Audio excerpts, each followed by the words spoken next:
Hello friends, Canva की इस pro series में आपका स्वागत है। पिछले सेशन में मैंने आपको बताया था कि हम एप्लीकेशन सेक्शंस को थोड़ा सा एक्सप्लोर करेंगे और कुछ इंपॉर्टेंट एप्लीकेशंस की जानकारी लेंगे, यानी कि कैनवा की ऐप्स की जानकारी लेंगे। ये सभी ऐप्स आप अगर चाहें तो गूगल पे या चैट जीपीटी पे सर्च करके उनका यूजेज समझ सकते हैं। कुछ इंपॉर्टेंट जो मुझे लगती हैं आपको बहुत ज़रूरी सीखनी चाहिए, उन एप्लीकेशंस या उन ऐप्स की जानकारी मैं इस सेशन से शुरू करता हूँ। सबसे पहले आपके पास है ऑल फ्री आइकॉन। अगर आप इसे एंटर करेंगे तो आपके पास ऑल फ्री आइकॉन के नाम से एप्लीकेशन अवेलेबल हो जाएगी। ये देखें, तो यहाँ पे आप ऑल फ्री आइकॉन्स का यूज़ करके बहुत सारी फ्री आइकॉन्स यूज़ कर सकते हैं अपने डिज़ाइंस में। देखें, और नॉर्मली इस तरह के आइकॉन्स आपने अपनी मोबाइल एप्लीकेशन या बहुत सारी जगह पे देखे होंगे जिनको यूज़ कर सकते हैं। अब यूज़ इन एग्जिस्टिंग डिज़ाइन पे अगर आप क्लिक करते हैं तो पहले से बने बनाए डिज़ाइन में आप इसको यूज़ कर सकते हैं। तो जो भी आपके प्रोजेक्ट्स रहते हैं वहाँ पे जो भी आपने बना रखा है पहले, उन सब का यहाँ पे लिस्ट आ जाएगा। जिस भी प्रोजेक्ट या जिस भी डिज़ाइन में से यूज़ करना चाहते हैं उसमें यूज़ आप कर सकते हैं। मैं यहाँ अभी एग्जांपल के लिए एक डिज़ाइन ले लूँगा। मान लीजिए यही वाला डिज़ाइन ले लेता हूँ, अनटाइटल्ड डिज़ाइन के रूप में मेरे पास पहले से है, जो कि एक पर्टिकुलर वेबसाइट का टेम्पलेट था जो हमने इसी कोर्स के दौरान क्रिएट किया था। अब यहाँ पे मैं सबसे नीचे आ जाता हूँ और ऐड पेज कर देता हूँ। जब भी एप्लीकेशंस वगैरह यूज़ करेंगे तो आपके पास लेफ़्ट साइड में उन एप्लीकेशन से रिलेटेड बहुत सारे ऑप्शंस अवेलेबल हो जाएंगे। अब अगर मुझे कुछ आइकॉन का यूज़ करना है तो बड़ी आसानी से इन आइकॉन्स का यूज़ कर सकता हूँ। देखिए, बहुत सारे आइकॉन्स हैं यहाँ पे। आप लोड करते चले जाएंगे, लोड होते चले जाएंगे। अब आप चाहें तो यहाँ से आइकॉन को सर्च भी कर सकते हैं, जैसे स्टूडेंट मैं टाइप कर देता हूँ। स्टूडेंट से रिलेटेड बहुत सारे आइकॉन आपके पास आ जाएंगे। जब हम टेम्पलेट्स बनाते हैं तो इन आइकॉन्स की इंपॉर्टेंस और बढ़ जाती है। मैं यहाँ से मान लीजिए ये वाला आइकॉन यहाँ ड्रैग करके लाना चाहता हूँ तो ला सकता हूँ बड़ी आसानी के साथ। और फाइनली जब आप इन आइकॉन्स को ले आते हैं तो उसके ऊपर इफ़ेक्ट्स वगैरह सब आप अपने अकॉर्डिंग सेटअप कर सकते हैं एडिट करके। अभी मैं वापस आता हूँ नीचे से और एक और आइकॉन ले आता हूँ यहाँ से, ये वाला। तो आप देखेंगे अलग अलग आइकॉन्स आप यहाँ पे इंटीग्रेट करके यूज़ कर सकते हैं। स्टूडेंट के साथ साथ मैं टीचर यूज़ कर लेता हूँ तो टीचर टाइप के आइकॉन्स अवेलेबल हो जाएंगे। देखिए, अब ये आइकॉन मुझे अच्छा लग रहा है तो ये ले आता हूँ और यहाँ पे मैं इसको यूज़ कर सकता हूँ। अगर आप ध्यान दें तो ये ब्लैकिश कलर बैकग्राउंड पे है, ब्लैकिश फ्रंट एंड पे है। जब मैं इस पर क्लिक करूँगा तो यहाँ से मैं इस इमेज का कलर चेंज कर सकता हूँ। जैसे मैं इसे वाइट कर देता हूँ या किसी और कलर में भी यूज़ कर सकता हूँ। तो बड़ी आसानी से आप ऐसा कर सकते हैं। अगर किसी कारण से कलर टैब आपके पास अवेलेबल ना हो तो फिर आप इसको एडिट पे क्लिक करें और यहाँ पे एडजस्ट पे चले जाएं।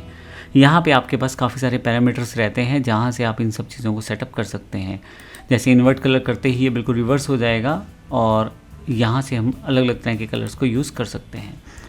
बट एनीवे यहाँ से वापस आते हैं और यहाँ से मैं इसे क्लोज़ कर देता हूँ। तो इस तरह से हम फ्लैट आइकॉन्स का यूज़ कर सकते हैं। बहुत सारे आइकॉन आपके पास अवेलेबल रहते हैं जिनको आप फ्रीली अपनी इमेजेस, अपने डिज़ाइंस में यूज़ कर सकते हैं। इसी तरह से हमारे पास एक और ऐप है जिसका यूज़ हम यहाँ से सीखेंगे, उसका नाम है फॉर्मेस्टर। एक तरह से आप फॉर्म्स को अगर अपने डिज़ाइंस में इंटीग्रेट करना चाहते हैं तो वो आप कर सकते हैं। फॉर्मेस्टर पे अगर मैं क्लिक करूँ तो फॉर्मेस्टर नाम से मेरे पास ऐप आ जाएगी। इससे बड़ी आसानी से मैं अपने फॉर्म्स को अपने जो डिज़ाइंस हैं उनमें इंटीग्रेट कर सकता हूँ। मैं इसे क्लिक करूँगा और यहाँ से यूज़ इन न्यू डिज़ाइन या यूज़ इन एग्जिस्टिंग वो आप सेटअप कर सकते हैं। और ये फॉर्मेस्टर का यूआरएल आपको दिया हुआ है और फॉर्म की हाइट वगैरह आप यहाँ से सेटअप कर सकते हैं और ऐड कर सकते हैं डिज़ाइन में। इसके अलावा आपके पास टेक्स्ट टूल्स वगैरह बहुत सारी चीज़ें दी हुई हैं, पर अभी हम यूज़ इन एग्जिस्टिंग डिज़ाइन करते हैं। यूर प्रोजेक्ट्स पे क्लिक करते हैं और सबसे नीचे की तरफ जो मेरे पास अभी डिज़ाइन एक आया था उसी पे इसको इंटीग्रेट करके यूज़ करके देखते हैं। तो यहाँ से जिस डिज़ाइन को आप यूज़ करना चाहते हैं इस फॉर्मेस्टर के साथ तो उसको मैं यूज़ कर लूँगा। अभी मैं नीचे की तरफ जाता हूँ, मेरा डिज़ाइन जो है नीचे की तरफ है, तो यहाँ पे मैं सपोज करें यही अनटाइटल्ड डिज़ाइन ले लेता हूँ और इसको यहाँ पे ओपन कर लेता हूँ। यहाँ से मैं एक ब्लैंक पेज ओपन कर लेता हूँ। आप लेफ़्ट साइड पे देखेंगे कि आपके पास यहाँ पे फॉर्मेस्टर यूआरएल यहाँ पे आ रहा है। तो यूआरएल क्या है आपको मैं बता दूँ, आपके पास फॉर्मेस्टर वेबसाइट आपको खोलनी पड़ेगी और यहाँ पे आपको लॉगिन करना पड़ेगा या साइन अप करना पड़ेगा। तो पहले मैं साइन अप कर लेता हूँ। सिंपल आप कंटिन्यू विद गूगल कर सकते हैं।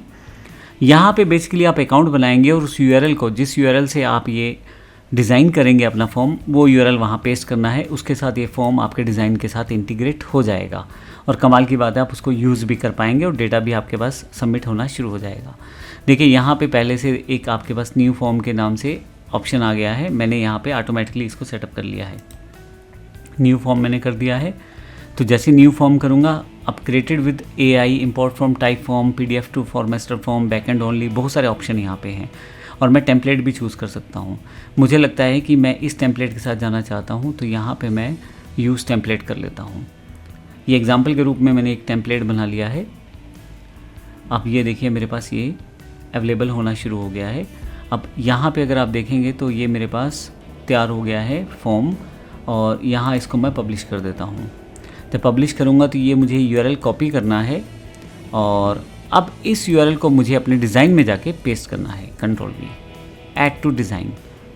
अब जो आपने यहाँ बनाया है फॉर्म, वो फॉर्म यहाँ पे इंटीग्रेट होके आ गया है। अब इस फॉर्म का यूज़ आप डेटा को लेने के लिए कर सकते हैं और वो सारा डेटा फॉर्मेस्टर से ले सकते हैं। तो इस तरह से ये फॉर्मेस्टर फॉर्म चलता है और आपको यूज़ किया जा सकता है। आप अपने किसी भी डिज़ाइन में इसको इंटीग्रेट कर सकते हैं, खास करके वेबसाइट्स या किसी तरह के कॉन्टैक्ट फॉर्म्स के लिए आप इसका यूज़ कर सकते हैं।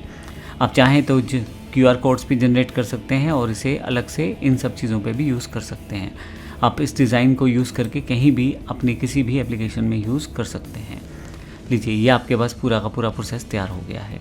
अब इसमें अगर कुछ रहता है अलग से, एम्बेड, शेयर, रिजल्ट्स, बहुत सारे ऑप्शन आपके पास यहाँ पे आ जाते हैं जिसका यूज़ आप अपने डेटा को प्राप्त करने के लिए भी कर सकते हैं। तो इस तरह से फॉर्मेस्टर का यूज़ मैं कर सकता हूँ अपने प्रोसेस के लिए। रिज़ल्ट पे जैसे ही कोई उस फॉर्म को सबमिट करेगा तो आपके पास यहाँ पे आपका डेटा आना शुरू हो जाएगा, जिसको आप देख सकते हैं यहाँ पे आके। तो ये एक बड़ा ही अच्छा ऑप्शन है जिसको आप यूज़ कर सकते हैं अपने फॉर्म्स के लिए कैनवा के डिज़ाइंस के साथ। तो आपके लिए फॉर्म बनाने का झंझट खत्म हो जाता है, सिर्फ एक URL से ही आपका काम यहाँ पे क्लियर हो जाता है। धन्यवाद।